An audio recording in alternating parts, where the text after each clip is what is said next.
Joining us right now, Republican Congressman Chuck Fleischmann of Tennessee. Congressman, thanks so much for joining us. Good morning. If true, how significant a development is this in the fight against ISIS? Oh, it's very significant. There needs to be a world war, a world combat against ISIS. ISIS has been bad. They have grown. They have spread like a cancer. And any time that we can take out one of their leaders or deter their horrible agenda, it's a victory for mankind. Will we get actual confirmation? I mean, how long do you think until we know this is actually fact? Because I know there have been a lot of rumors that he, over the last several years, in fact. The fact that the rumors are that the Russians actually did it, it may take a while for the intelligence community to pick that up and to get confirmation. But ultimately, whether it was Jihadi John or anybody else who had a horrible agenda like ISIS, any of these terrorist leaders, when they have been killed, the truth ultimately always comes out. Congressman, it's Dagan McDowell, but as significant as this might be, the killing of Abu Bakr al-Baghdadi, Americans are worried, Europeans are certainly worried about homegrown terrorists. That's one of the biggest major concerns. So to that point, what is law enforcement, what are the intelligence agencies doing different or doing in addition to what they have been doing to make sure that these individuals are rooted out?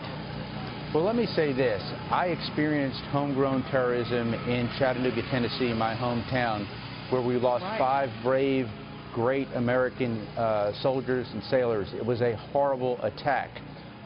So unfortunately, people have been radicalized.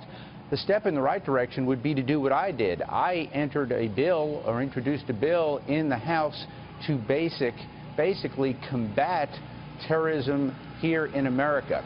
So we're trying to combat radicalization wherever it is, but I think we do a better job abroad sometimes than we actually do in the United States.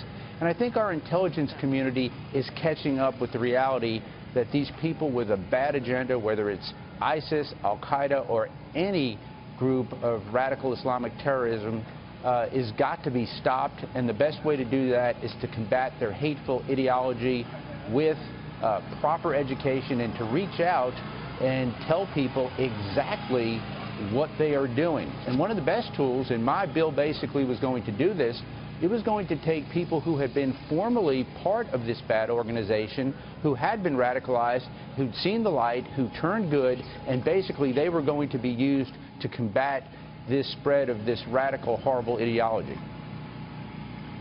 Congressman, let me turn now to the congressional baseball game last night. Thank you. Of course, yes, you witnessed the shooting of your fellow colleague Steve Scalise and others on Wednesday morning. You were there. You played in the game last night. How did it feel to be out on that field last night? It was probably one of the most special moments that I've experienced in my entire lifetime. Since I've been in Congress, I've seen carnage. I alluded to the fact that we lost the 5 brave Americans in Chattanooga a couple years ago.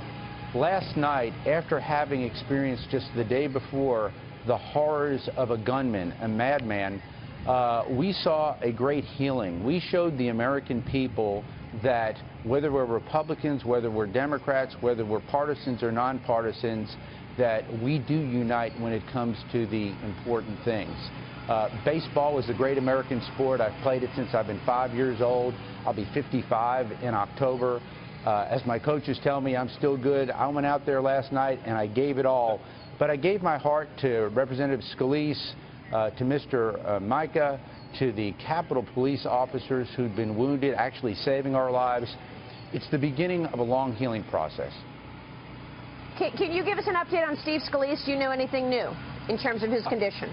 I do not, other than I heard, thank God, he was improving. I am so thankful that President Trump and Vice President Pence have been able to visit him. And I just hope and pray for his full recovery. He is a dear friend. He's more than a colleague. He is a dear friend. We have played baseball together. We have served together. And he's just a great American. And my heart goes out to him and his family.